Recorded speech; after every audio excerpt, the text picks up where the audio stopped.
Kalau kita mau jujur sebetulnya banyak calon dari UGM ya. Ada Pak Airlangga Hartarto, Mas Muhaimin Iskandar, dari Pak Ganjar, Mas Anies Baswedan. Iya, kita sadarin ya. Jadi sebetulnya kita itu orang UGM lah, katakan secara umum pasti tahu lah di antara orang-orang ini mana yang paling pantas.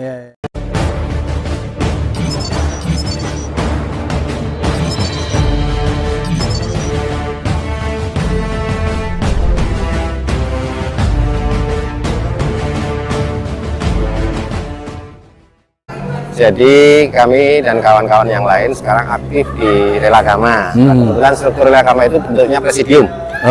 Saya ulangi lagi, saya salah satu presidium. Masih ada presidium yang lain dan ada beberapa presidium ya yang nanti mengkoordinasi kelompok kerja sesuai dengan tugas yang akan diembannya. Salah satunya kalau saya menangani Pokja, program dan capacity building. Kita sebagai alumni UGM tentu kan kepingin agar kontestasi Pilpres ini menghasilkan kepemimpinan nasional ke depan. Tahun 2024 ini kan menghasilkan katakanlah presiden yang berkualitas ya. Agar nantinya kita harapkan kebijakan-kebijakannya itu juga akan memberikan kemaslahatan, kebaikan bagi kita semua. Ya, jangan sampai orang di luar-luar mengusung-usung kita yang di UGM yang tahu Kalau kita mau jujur sebetulnya banyak calon dari UGM ya. Ada Pak Airlangga Hartarto, Mas Muhaimin Iskandar, dari Pak Ganjar, Mas Anies Baswedan. Iya, kita sadarin ya. Jadi sebetulnya kita itu orang UGM lah, katakan secara umum pasti tahu lah di antara orang-orang ini mana yang paling pantas. Dari berbagai dinamika, pemikiran, diskusi dan seterusnya kami Relagama ini mensepakati bahwa Mas Anies Baswedan adalah calon terbaik dari Universitas Gadjah Mada untuk kita dukung sebagai Capres 2024. Jadi akhirnya kita bikin artinya sebagai relawan, tentunya porsinya relawan, banyak program-program. Intinya kalau Relagama ini mensupport pergerakan dari kawan-kawan relawan yang lain.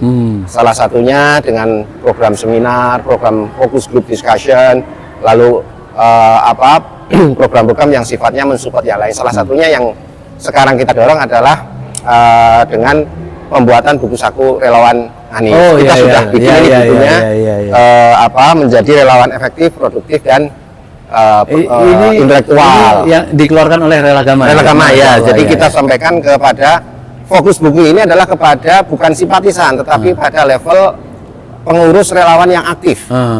Tapi sebelum ke sana, apa yang menarik menurut Mas Irfan ya, sosok Anies Rashid Baswedan ini? Kalau yang menarik kita sebetulnya kan kalau kita memilih pemimpin itu paling mudah ya tentu tidak lepas dari kapasitas personalnya ya. Artinya ada kemampuan-kemampuan yang dari sisi intelektualitas, kemampuan dari sisi etika, akhlak. Lalu yang ketiga juga kemampuan dari pengalaman, rekam jejak dan seterusnya. Jadi kalau kita lihat kriteria kepemimpinan dibandingkan katakanlah apple to apple dengan calon yang lain, katakanlah Mas Anies ini terbaik. Apalagi secara akademisi ya. Ya, jadi artinya termasuk kita itu kalau kita harus ingat bangsa Indonesia itu bangsa yang mayoritas juga muslimnya terbesar. Masa pemimpin kita nggak punya kemampuan naratif ya memimpin dunia global ini, katakanlah misalkan kelompok organisasi OKI gitu misalkan kita tidak mampu, presiden kita mampu berdialog, berdiskusi dalam konteks lingkup global pakai bahasa internasional dan seterusnya. Dan kemampuan itu di internasional sudah terbukti ya? Artinya itu dari sisi ini. Lalu yang kedua, Mas Anies itu juga orang yang sifatnya melangkul ya. Jadi salah besar kalau ada orang yang mengatakan Mas Anies itu adalah menonjolkan politik identitas. Ini dari mana? Harus disampaikan sehingga nanti bisa disangka secara proporsional dan memang objektif. Jadi kita melihat bahwa rekam jejak Mas Anies bisa berkomunikasi dengan semua pihak, merangkul semua pihak. Apalagi ya kita tahu beliau juga lulusan dari perguruan tinggi di luar negeri di Amerika ya. Pasti kalau orang yang lulusan Amerika itu sedikit banyak lah sudah terbiasa kita berpikir dalam konteks kosmopolit global dan tidak ada hal-hal yang sifatnya sara atau yang lain-lain. Bahwa dia sebagai muslim yang taat, tapi bukan berarti kemudian dalam politik ini menjadi identitas. Artinya kita melihat tidak ada rekam jejak apapun yang terkait dengan masalah SARA. Jadi Mas Atis adalah figur yang mampu merangkul dan mempunyai visi keindonesiaan, kebangsaan yang sangat luas ya, termasuk visi global juga. Artinya beliau sudah terbiasa pada lingkup pergaulan pada level global, dan ini penting karena Indonesia itu negara besar, ya kan. Tentu kita memilih pemimpin yang juga punya kapasitas yang besar juga kan, artinya dia bisa istilahnya memberikan kontribusi kepada dunia internasional. Ya. Tentang buku ini apa yang ingin ditonjolkan? Atau bisa sambil jalan, bisa nggak sambil jalan supaya lihat santai, lihat bagaimana indahnya? Ke sana? Ke atas bisa? Ke atas emang nggak apa-apa? Nggak apa-apa. Nggak apa-apa. Ya. Sambil. Oke, ya. Jadi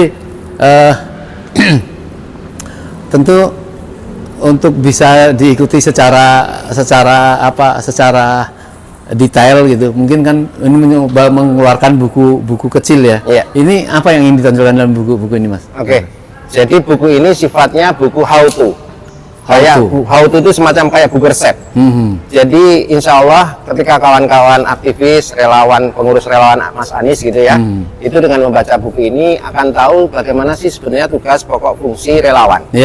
Agar mampu menjadi relawan yang efektif, yang produktif, tapi juga intelektual. Ini hal-hal nilai-nilai yang sering dinarasikan oleh Mas Anies. Jadi cukup sudah komprehensif ya, lengkap. Termasuk bagaimana menjalin kolaborasi dengan parpol pendukung, bagaimana juga menjalin kolaborasi dengan sesama sesama relawan, karena kita relawan itu banyak. Nah, tentunya termasuk bagaimana positioning penempatan program.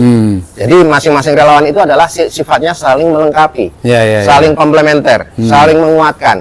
Jadi jangan sampai nanti sesama relawan justru malah rebutan program, kegiatan. Jadi semuanya perlu disinergikan. Sejauh mana dalam buku ini ada? Sejauh mana cara rekrutmen terhadap teman-teman alumni untuk supaya bisa masuk ke sini? Karena saya yakin bahwa banyak sekali alumni, bukan saja yang alumni baru ya, sampai alumni yang mulai tahun angkatan 70-an itu ya. Dia kepengen sebenarnya untuk ikut, bagaimana dia bisa berkiprah itu. Apakah relawan Relagama ini siap untuk menempatkan penugasan atau pembagian tugas pada mereka? Sebetulnya kan program relawan itu kan sifatnya partisipatori sama volunteer ya. Artinya partisipatif dan kerelawanan gitu. Jadi intinya kita mengajak, kita ada grup ya, yang nanti mungkin Mbak Titi bisa menyampaikan lebih detail. Mungkin sambil duduk di sini ya. Di sini dulu mahasiswa kalau dia menunggu jam masuk kuliah, ini penuh, susah cari tempat duduk di sini nih. Latar belakangnya luar biasa, hutan. Di sana ada fakultas kehutanan. Jadi cukup asik emang. Kalau ada kesempatan kuliah di UGM lagi, kita kuliah di sini. Mantap. Betul. Baik, nanti sebelum ke Mbak Titi, silakan diselesaikan. Oke, jadi kita selalu menyampaikan dalam sini Mas Iqbal. grup WA bahwa kita punya program.